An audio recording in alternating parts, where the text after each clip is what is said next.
Hey guys, how's it going? Anthony back here with another SOTA Street Fighter Round 2 review. This time we're going to look at Vega.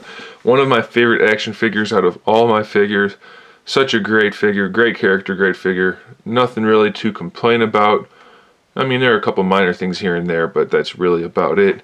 He stands almost 7 inches tall, so he's got some height to him. He's definitely based on the Street Fighter 2 version of Vega. He's got that narrower build. He's not all bulky like in the newer games, but that's fine with me. I think it represents him very well. All 4 versions have the same set of accessories and everything except for the green one. He's got the licking, here I'll show you that up close.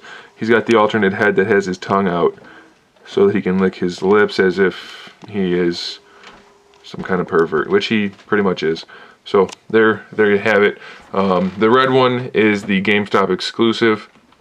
Then you have the gray one, the green one, and the standard player one color purple, which is the one we're going to use for the review. So we're going to pull these guys out of the way and take a look at the figure. First off, he's got accessories. He's got the standard masked head, which looks really good. The hair's soft, so it doesn't get in the way of anything, and they actually did a really good job with it. It just looks really good. Then he's got basically the same head but without the mask, which is nice. The only problem is, which I think they should have done, is given you a removable mask for him to hold that does not come off. So it could be a little bit better in that case, but having one of each is still pretty nice. And it wouldn't be too hard if you had a spare Vega head to make a mask that he can hold, because you pretty much have the whole mask there. Even though it's got a little bit cut out, you could pretty much make that if you wanted to. He's got one open hand for the right side, and he's got a different open hand for the right side, which is meant to hold his other accessory, which is this rose. And you can get him to hold it fairly well. Of course, it's not going to snap in or anything, so you have to be careful not to lose that. But they did include a rose, which is actually done pretty nicely. Then, of course, he has his gloved claw hand for the left side with the claw, which is removable since it is in the game. And he has a fist hand for the left side, or for the right side, I'm sorry.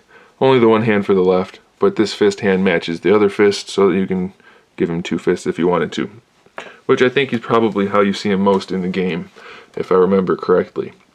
As far as paint application on this guy, there's only really one complaint I have, and that's the yellow on the pants. Every version has the yellow color block on the pants, and it's always kind of iffy. Yellow is a tricky color to work with in the first place. So, I mean, it's not horrible, but it could definitely be a little bit better. The snake, on the other hand, which wraps around his torso, is done really well. The detail throughout all of it is really spot on. And then you have the head at the end.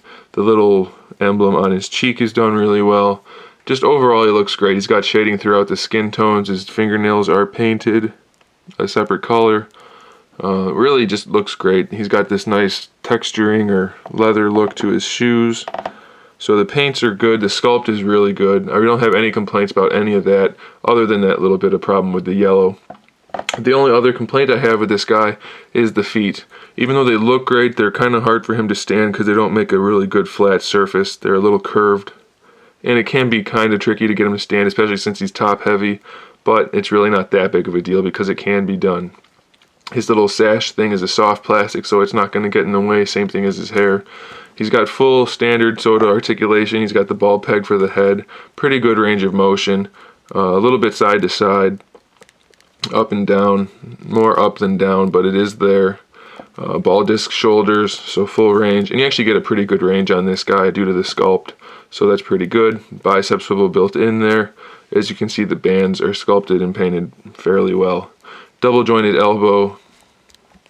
So really good range of motion. Wrist rotation and pivot, and the claw spins, but that's only because it's a peg holding it in. So you don't need that really.